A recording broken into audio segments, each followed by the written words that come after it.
You're listening to Changing Reality. Changing Reality, where we bend reality all across the world.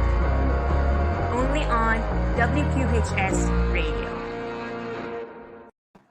So, hey everyone, and welcome back to another episode of Changing Reality. Welcome one, welcome all. Changing Reality is a show that is brought to you by WQHS Radio, a radio show run by students here at the University of Pennsylvania. And this show is a show that features phenomenal people from all walks of life who are, in essence, changing their own reality. So, if this is the first time you guys are tuning in, as I said, welcome. And through this show, we'll be hanging out and interviewing amazing people from social change makers, entrepreneurs, business owners, pioneers in their industries, thought leaders, to even artists, musicians, and inspiring individuals from all across the world, and a couple from the Penn campus here too. So, through hearing their inspiring stories on how they are changing their own reality, hopefully we'll be able to pick up little nuggets of wisdom that we can apply in our own day-to-day lives as well. And I wanted to do this show simply because I believe that there are a lot of people out there who do phenomenal things and make waves in the lives of those around them. And I'm super passionate about learning how they're doing that so that we can, as I said, shorten our own learning curves and get the message from them in a sense. And by uncovering the story of how they're changing the world in their own capacity, it'll not only hopefully inspire us, but it'll give us the toolkit to do the same. And to show you how much I believe in the power of stories in a sense of how much of an impact that these stories can actually create, I actually personally founded and run a youth movement called Ascendance in Malaysia, which is where I'm from, that today collaborates with not just our own Malaysian Ministry of Education, but works with over 28 countries that has received the Diana Award from the United Kingdoms, that basically helps provide an alternative education platform for any student out there who wants to change their reality. So we work with students from elementary all the way up to college through various sessions, programs, and experiential learning activities that helps them discover their passion, learn about themselves and the world around them, and start their careers while they're still in school that creates meaningful impact not just for themselves, but for those around them as well. And to date, we've been fortunate to work with over 35,000 youngsters in 970 over communities and have incubated countless number of student-run projects and social enterprises run by students aged 8 to 25 themselves. So in essence, we help everyday students change their reality. And the basis of all of that have been kind individuals who are willing to share their stories, share their experiences with us. And that has in turn created so much impact in the work that we do. So just like that, I hope that this show is that same platform for each and every single one of you listening. So that by tuning in for this, you get a little boost in a sense of, or at least some clarity in where you're headed next. So if you have anything that you want to talk about, if there's any topics or careers or fields that you want to investigate further on, learn from the experiences of someone in that industry, please let us know in the comments. You can drop the message to us down below, and we'll try to get as many as we can on screen to talk about the things that you guys want to talk about.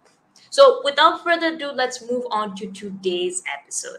So today we have an amazing speaker for all of you to listen to. Today's speaker is someone who has an extremely interesting story himself. So advocating and being one of the central champions of change in his own organization. Our speaker led change, spearheaded the digital transformation, and set up a division that would ensure his organization stayed competitive when they needed it most. And he's also someone who is doing their MBA at Wharton too. So without further ado, let's invite Kyle Cook, the SVP of Digital and Emerging Media at Universal Media. All right. Hi, Kyle. How are you doing? Hey, Harsha. I'm doing well. How are you? Great. Thank you so much for joining us. I know you've had a busy week. Hopefully today's a relaxing, chill day for you to, unwind and tell us all of your secrets in a sense.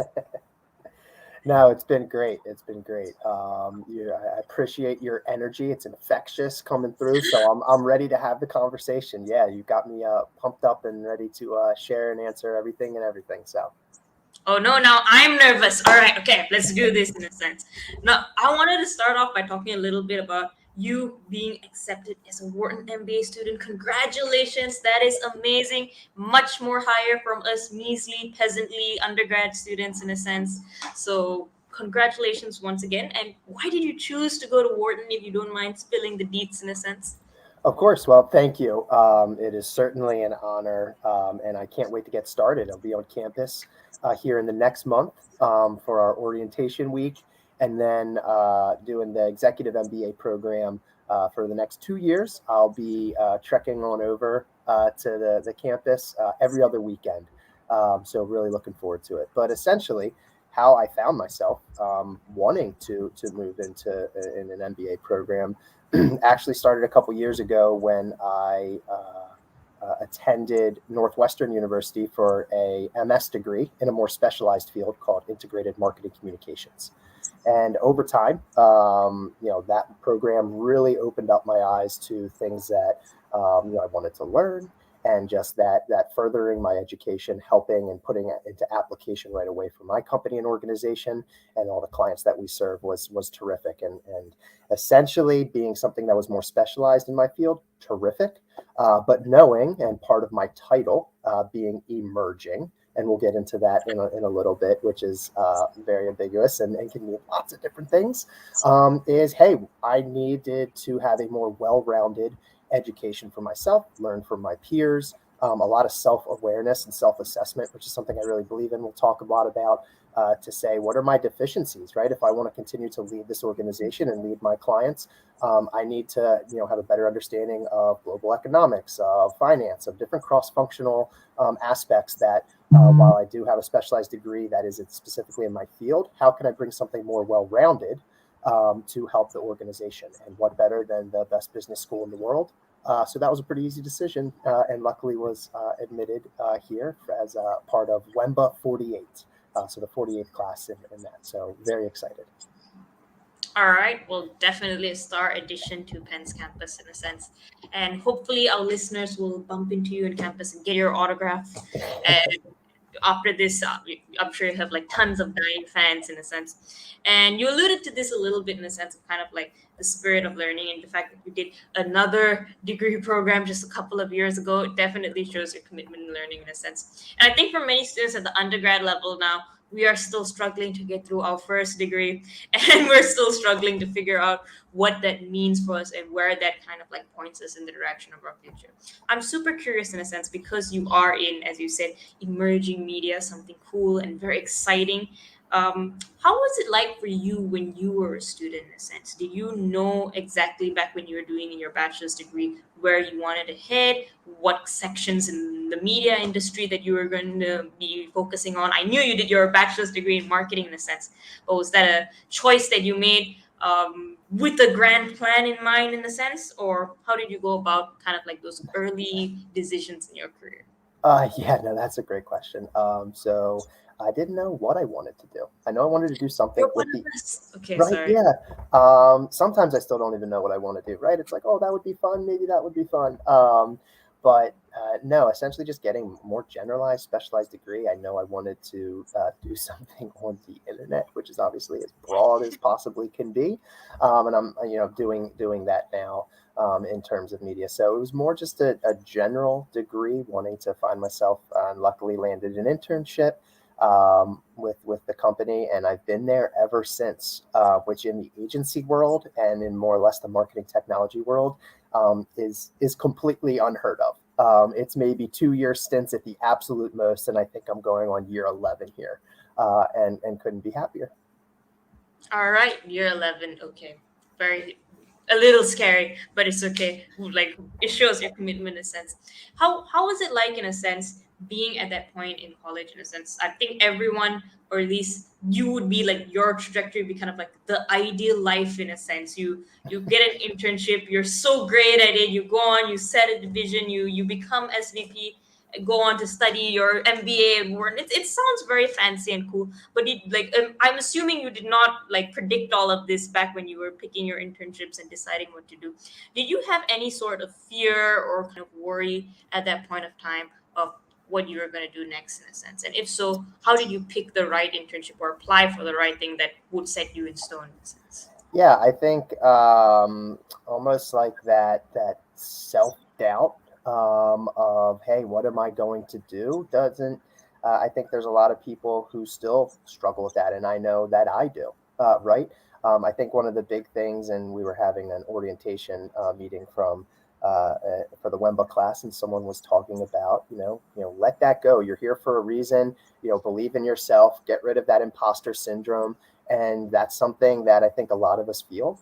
But once we kind of can move and navigate through that, realizing that no, we are smart enough, we're good enough, we're gonna figure it out.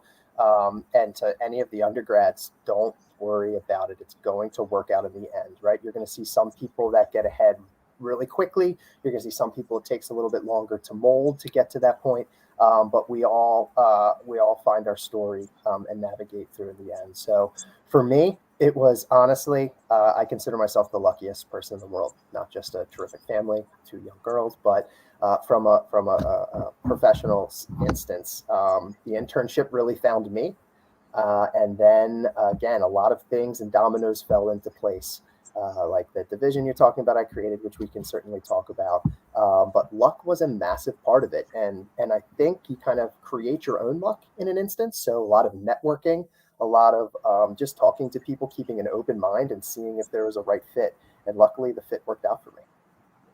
Very cool, very cool. And when you say the fit worked out for you, that's very cool. What do you think you did in that internship that made the people around you go like, we have to keep him here forever in a sense, and we have to like offer him a position in a sense?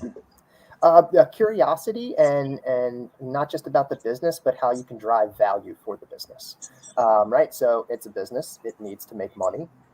Hey, where can I be of most value?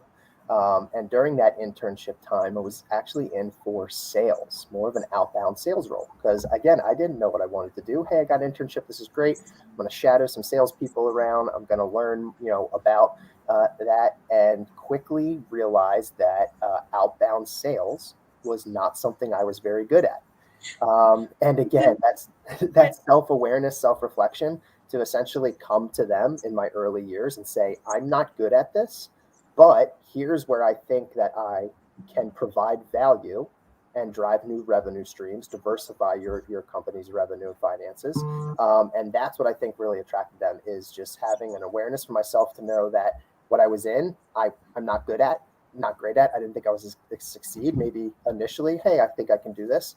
But then quickly pivoting and being agile enough to realize, you know what, I think I can drive more value here. So having an open mind, being true to yourself, and being curious, I think are some of the best things that you could possibly do. Very cool. And we've been kind of building up to this, but one of the things that, like when you joined in the company, it was a bit more of a traditional ad company in a sense, television, radio, and all that, which is still huge things. Like I still like televisions. I might never die in a sense if I keep watching it. But for you, in a sense, as someone coming in and then having an idea of how they could pivot or something new that they could look at in a sense, or a different channel of ad in a sense, how did you, number one, come to the idea that you need, like, this company needs to maybe take a different angle at looking at stuff, and how did you go about convincing that to the people who had been running the company for years probably? Certainly, yeah. So a little background: Universal Media has been around for about 35 years now. Was one of the first media buying agencies only. And what I mean by that is when people think advertising agency, a lot of times you're thinking of, oh, look at all the cool advertisements they're creating. We're not that part. We're the behind the scenes.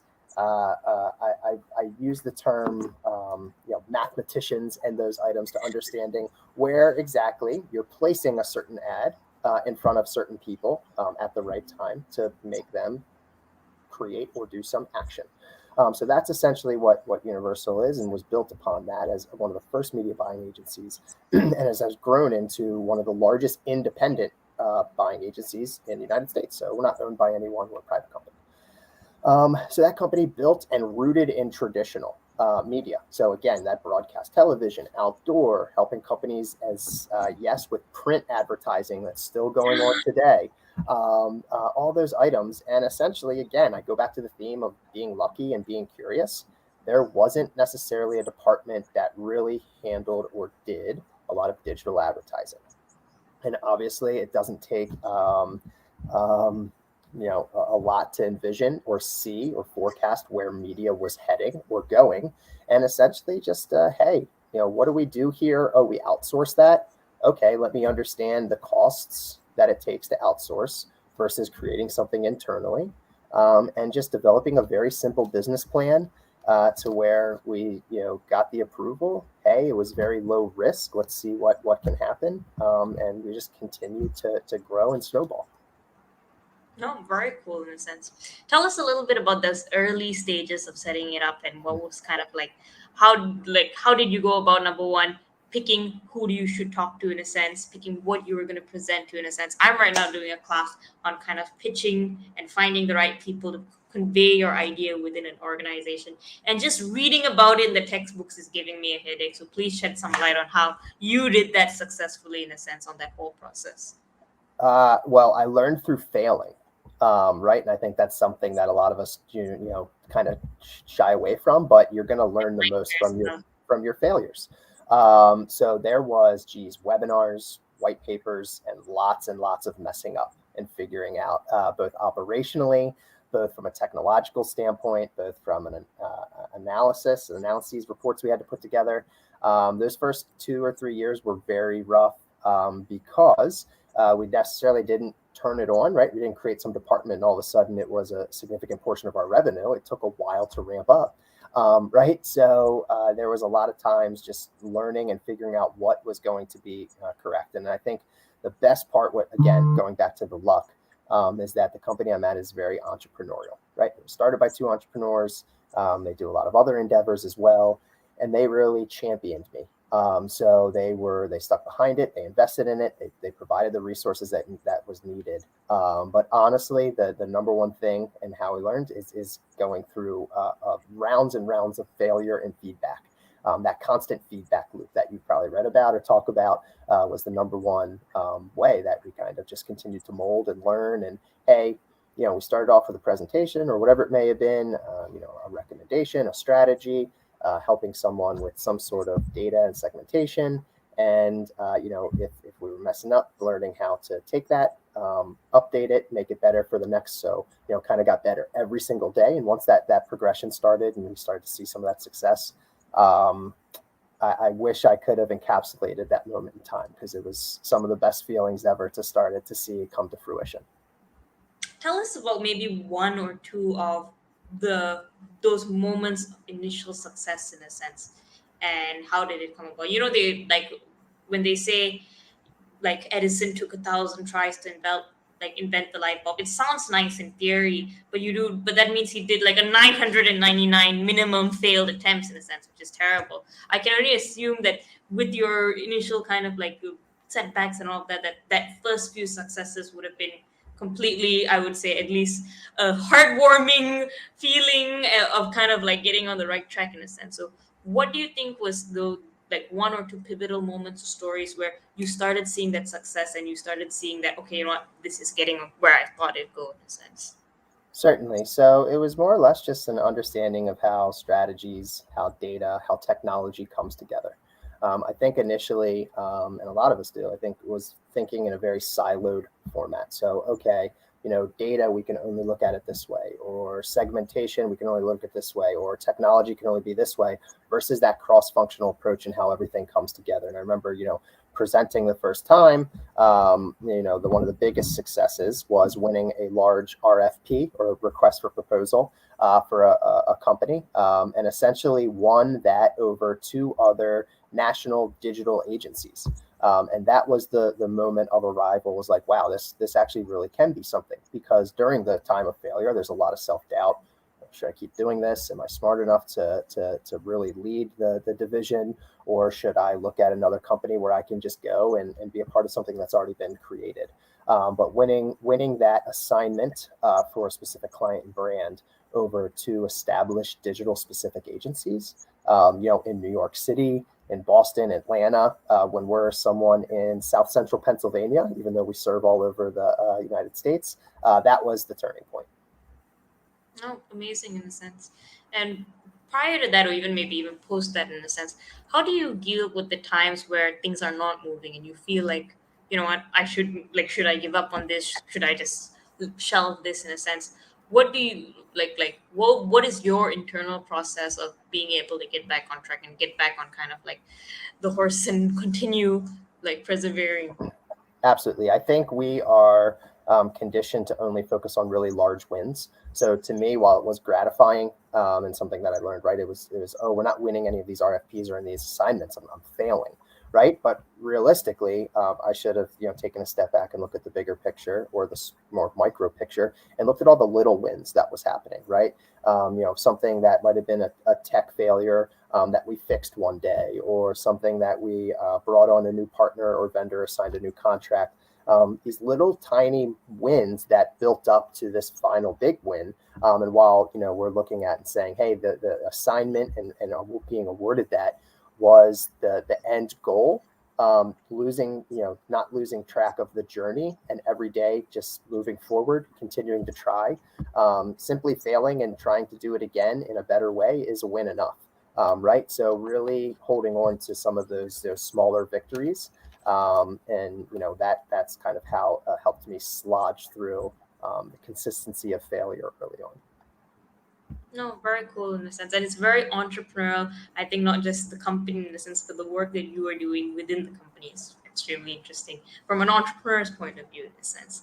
I'm sure when you started this, they didn't exactly go, here is a team of 100 people to execute your every wish in a sense and do everything that you say in a sense. I'm sure it's something that you built along the way. Tell us a little bit about being able to lead the people in your team and growing that team as the aspect of the business that you are working on grew as well.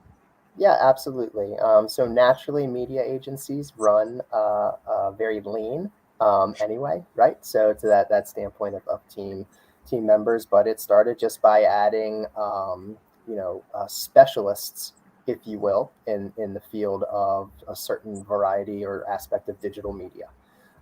So really leaning on, I think being a great leader is identifying people along the way who really are, I'm saying, gather smarter people in the room than you to help you build that. So they make me look really good, and putting people in the right instance and knowing what I don't know to have people help and push that along. So whether it was something specific with, engaging with Google, or whether it was someone bringing in a data engineer, those very specific items, understanding and how they can add value was really how the team continued to build. And that was also really difficult, right? A 22, 23, 24-year-old hiring people that were my same age, that some people that I knew, in myself wasn't a great leader early on because I didn't know how to lead. And that was also part of the bumpiness at the beginning is, hey, I think I'm doing things correctly, but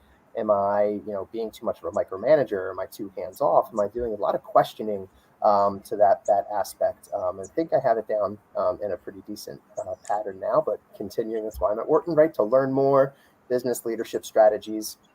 But building a team is really just getting people who are smarter than you to push along the work.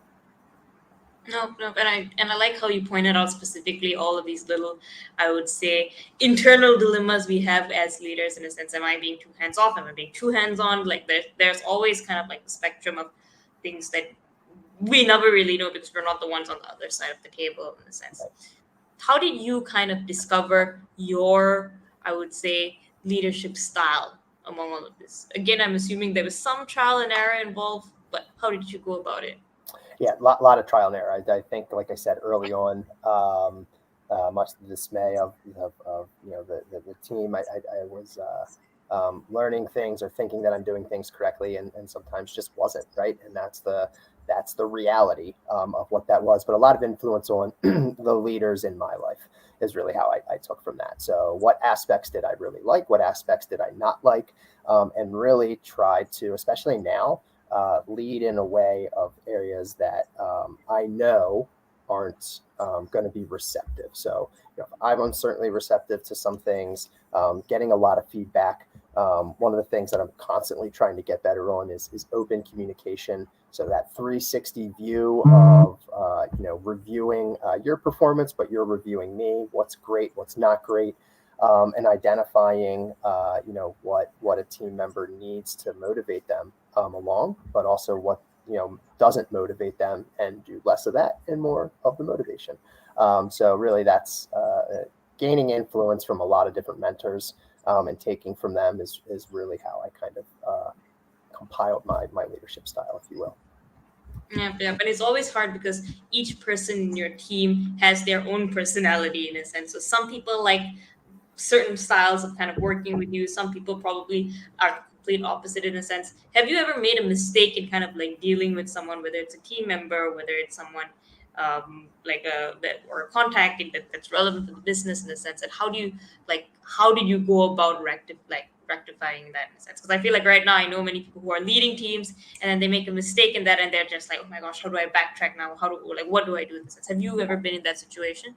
Yeah, plenty of times, right? And I didn't handle it as well back then. But again, it's experience and learning and knowing, and you have to be, again, self-awareness. You have to be open and honest. So if you make a mistake, it's okay, but you have to come clean with it. Even as a leader and someone who's supposed to be leading the organization, whatever, if you didn't handle something correctly, don't just sweep it under the rug or say this is the way it needs to be. Have an open and honest conversation, not with just that person, but the team, and saying, hey, here's where I believe I misstepped. Here's some of the things that I think I did, incorrectly. Would you agree with me? Was there anything else? How could I have handled the situation better? I think all too many are often us as leaders are not asking for feedback, or are not, thinking just the way that we do something has to be the way that it has to be done. We need to have that understanding of how our leadership style is impacting others. And if it's in a negative way, or if we make a mistake, we're human too. We just have to raise our hand, say, I made the mistake. Here's how I'll be better as well. And just being, that flatter hierarchy is something I really believe in, to where just because I'm leading the division or the team doesn't necessarily need to be, I make mistakes as well. And we can call those out and talk about it. All right. And also, in kind of like in being a leader, you are the person responsible for all of the output in a sense. You are the person that's reporting back to, I would say, the higher ups in an organization. You're the one who's taking the fall in a sense.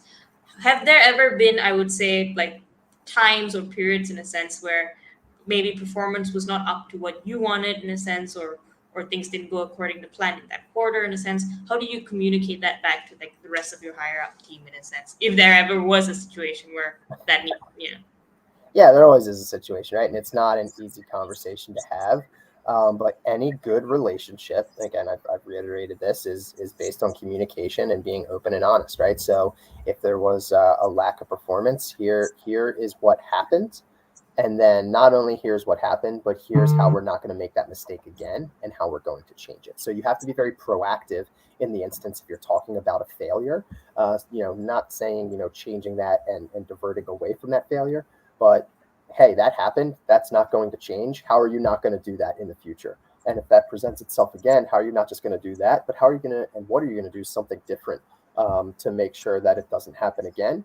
And instead of the loss, we're going to get a win that time. So being very open, being very honest. It's okay to talk about failures. It's important because we understand then how to get better. Oh, very cool. What do you think in the last, like, in your experience of building this whole thing up, was your biggest challenge to deal with from all the stuff that we've spoken about and all the stuff we've yet to talk about in a sense? Wow, that's a great question.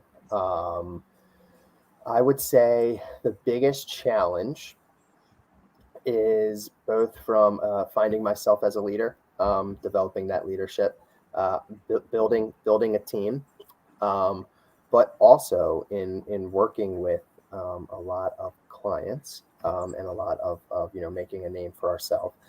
As a new division of a company that's been around for 35 years, there's a lot of hurdles that come with that, right? Are you just creating a division because, for whatever reason, are you really going to be as good as it as you are as these other items? So overcoming those barriers also, reflects into your self-doubt. It's a tremendous company, especially on the side that built up from traditional media. And now we're introducing this new avenue. That was something that was very challenging, is overcoming that perception of not being as strong as some of the other counterparts in the organization. No, that's a very good point as well. And also the field that you chose, at least now, is like an extremely competitive field in a sense, where I would say I'm not even going to try to think about it right now in a sense. So to establish yourself among those other brands, among those other names in the industry, um, how did you go about kind of setting yourself apart in a sense? You mentioned you had the opportunity to win contracts against much more established organizations in a sense. How did you do that in a sense? What's the story behind that? Sure, I think kind of making the name is something that you're doing, right? Is you're taking reins, you're being curious, you're being hands-on, and you're going for it, right? So kind of I see a lot of in that reflection in what you're doing and all the things in your introduction, which is terrific, and you being an entrepreneur. But networking, talking to people, being hands-on, and learning from others. I think that's one of the big things as well, especially in this field that's ever changing. Again, part of my title is emerging. So it's stuff that, we don't know yet. You rely on a lot of your peers, and you rely a lot on what other people are doing, and you communicate with them, and you understand what their successes were. You understand what their failures were. So that's the biggest way, is just keeping that communication, that line of communication open, creating a network, and being relentless in the pursuit of more knowledge, and what's to come and how we can apply that. All right. You mentioned network earlier as well, but I often find that that's a little bit more of a challenging thing to do in a sense. Where did you go about kind of like fleshing out a network again in a division that was not prior established in your company in a sense? Yeah, certainly it takes time to build that network, right? Absolutely. It's not something that happens overnight. Something that's truly, something I truly value, and trying to make a concerted effort to continue to grow. But there's so many tools, right? I mean, both locally, simple as Chamber of Commerce, and on LinkedIn, and following different news articles. And if I like an article that someone has written, comment on it, tag them, reach out to them, say, really, appreciate your insight. Can you shed some more? So I think there's a variety of ways to build a network. Again, it's simple as, every person who writes an article is putting their LinkedIn contact in, or their Twitter handle, and just simply reaching out to them, and showing that you really found their article, their research, their work insightful. And that's just a simple way to start building a network. Yeah, very, very cool.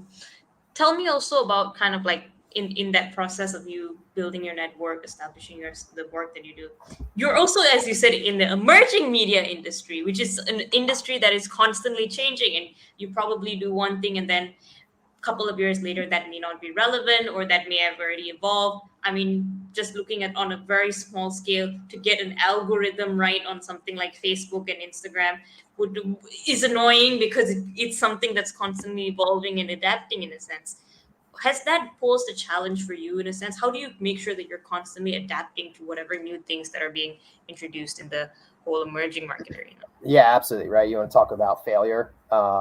If something we don't know yet, you're putting it into practice. And, a lot of times it's not going to succeed necessarily. So, you mentioned the algorithms. There's a lot of talk around a cookieless world with data, and how do we track people, and how do we become more, data governance and privacy and concerns, and all of those different items. So, that's absolutely something that's top of mind, and learning from all of those items.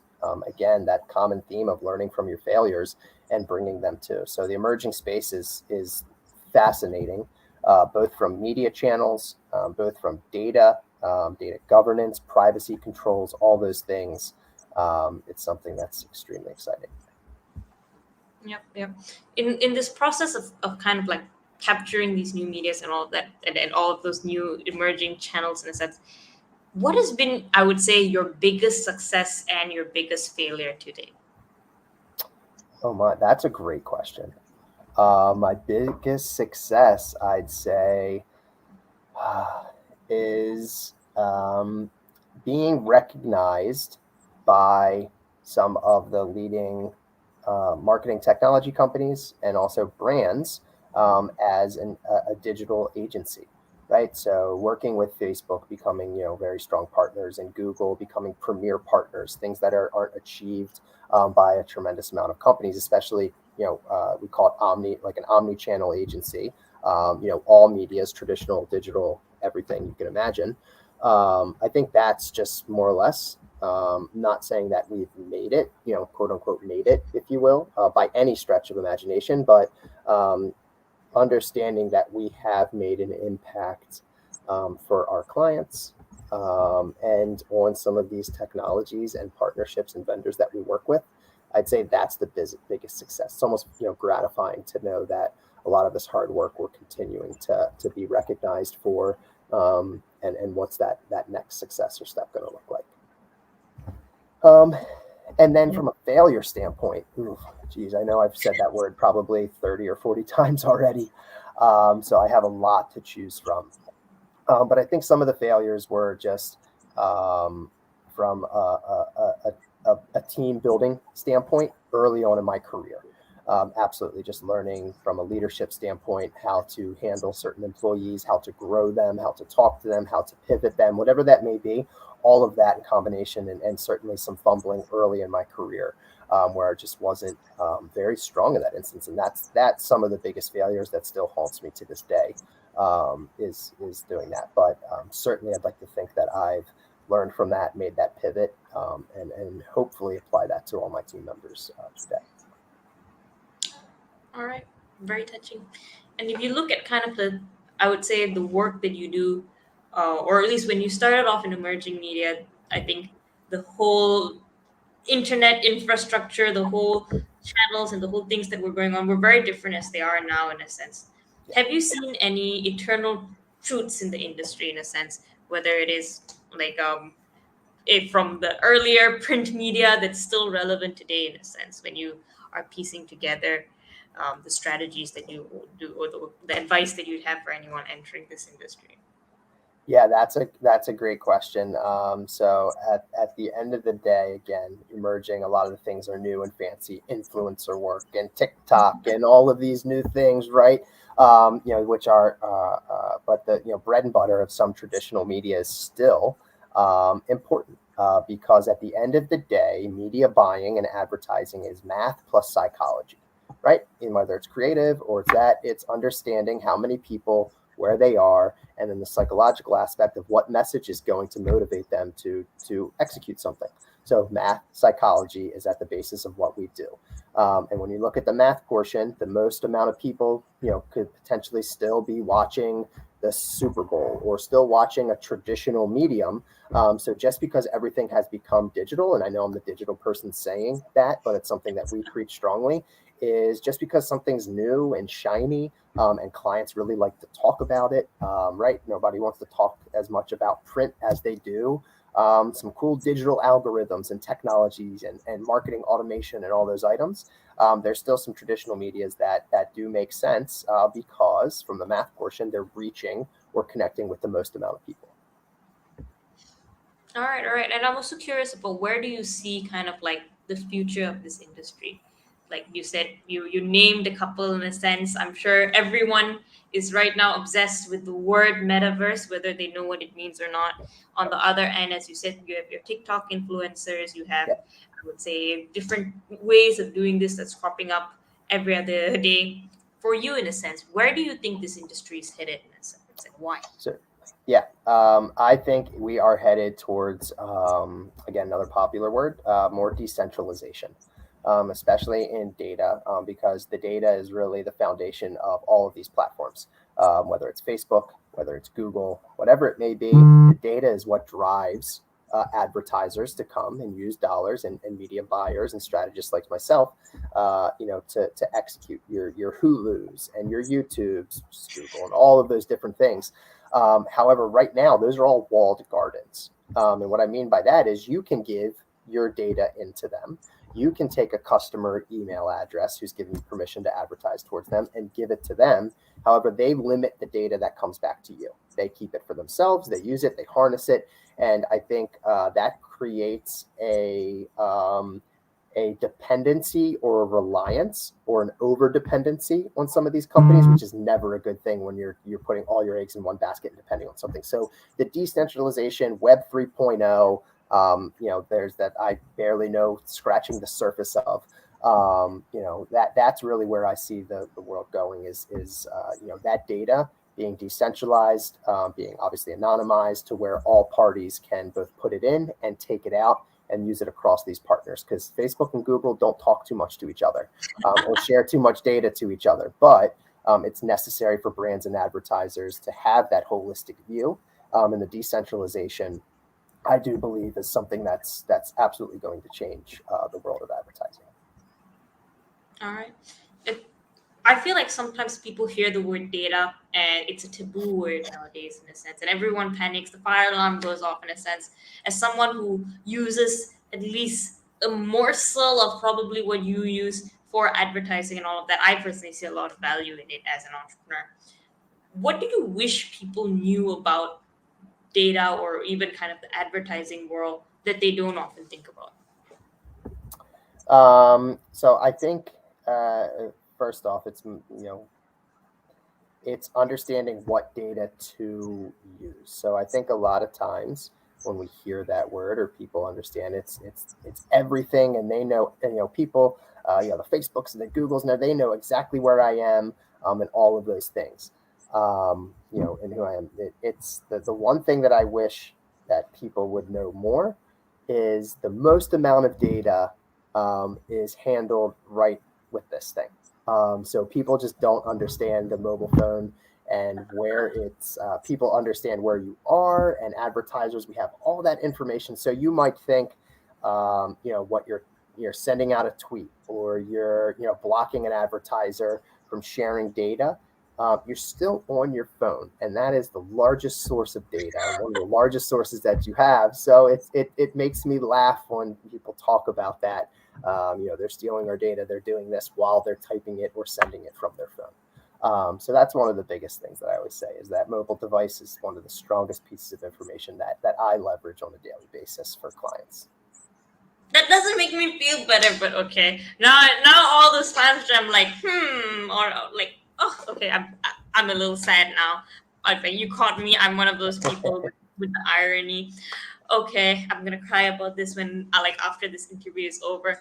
But as we wind down in this, like in our chat in a sense, and you said that I don't know if I can talk for 45 minutes, but I really didn't even notice that we're almost at 45 minutes. So you are a liar. But anyway, as we wind down this conversation in a sense, I feel like many people want to be able to do the things that you've done.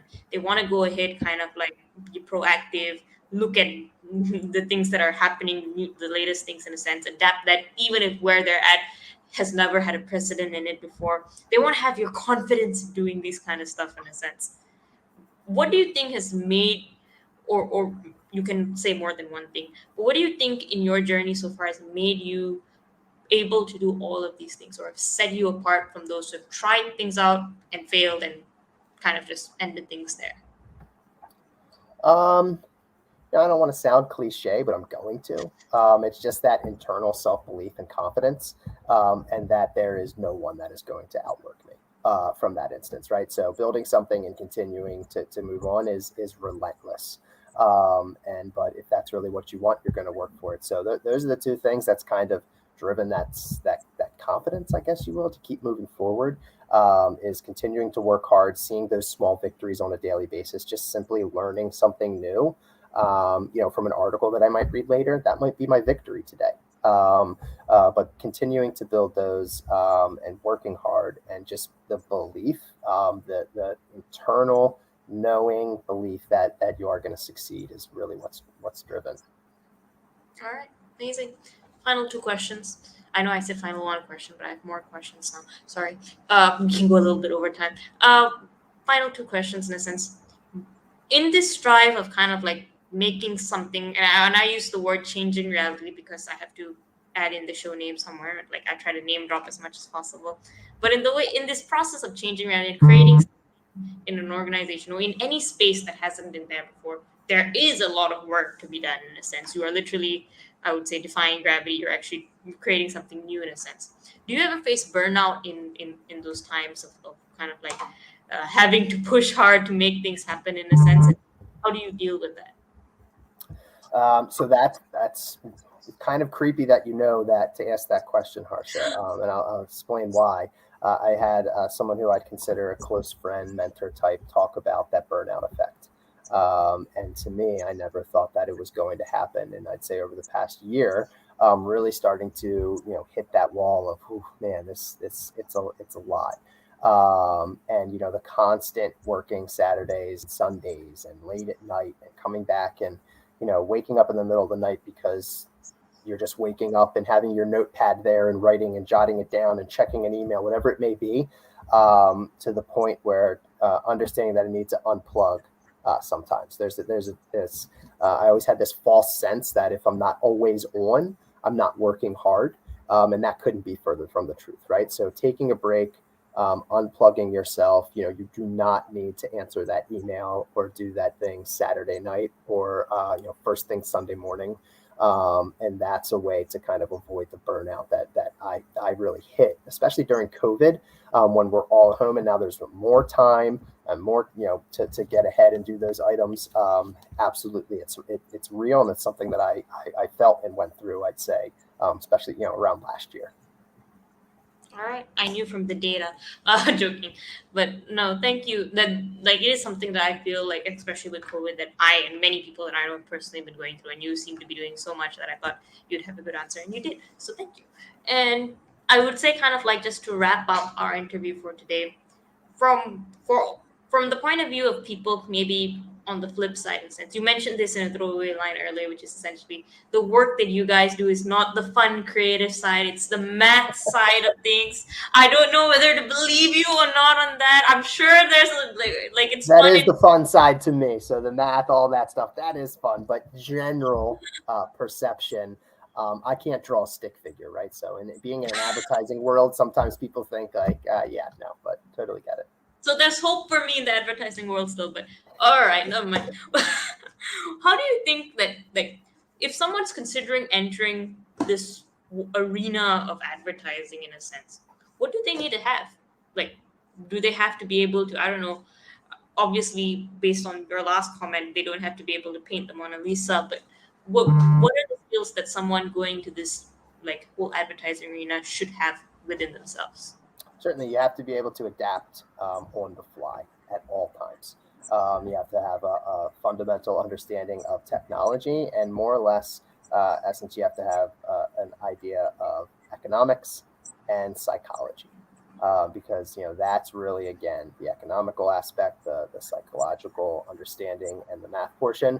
Bringing that together, you absolutely can succeed in the field. And it's very different from where it used to be. Thinking about the Mad Men, Don Draper days, and that show became super popular. Not what it is at all anymore. It's becoming much more specific, much more data oriented. And again, that math and that psychology, I think you can, if you have an understanding of those, and then outside of that, some of the softer skills of being agile and being able to adapt. Those things are absolutely a requirement. Okay, amazing. As a psychology student who hates math, I'm gonna have to disagree with you, and I've decided that maybe it's not the future that I'm meant to be in, but I'm sure that from our audience, at least some of them will probably really be able to get into that space, in a sense, and that would probably be their ideal intersection. So anyway, thank you so much. I am very surprised that we actually managed to come to the end of the interview so quickly, because I feel like there's 100 more things that I could ask, in a sense, and then you're just been so easy to talk to. So thank you so much for coming on the show, sharing your experiences. Any final words for us all? No, a final word for you. Thank you for what you're doing. It's a terrific show. I've been watching them. Like I said, your energy is infectious. I think it's terrific, and you're going to be extremely successful, as you already are. So thank you for putting this together, and thank you for having me. And I really appreciate it. Well, you are definitely too kind. And now we definitely have to get you back on the show, because that just gave me a confidence boost. So once you're done with the MBA, we've got to interrogate you. How was it? What did they do right? What did they do wrong, in a sense? And I'm sure that you're going to do absolutely more insane and really cool stuff in the future. So thank you so much. And with that, I guess we're at the end of our interview. To our audience, thank you for listening. You guys have been amazing too. And do share with us what you guys took away from this interview. Tell us in the comments. Make sure you like and subscribe. And with that, I guess that's all for today's Changing Reality. See you guys again next week on Thursday, as always. Bye. You're listening to Changing Reality. Changing Reality, where we bend reality all across the world. Only on WQHS Radio.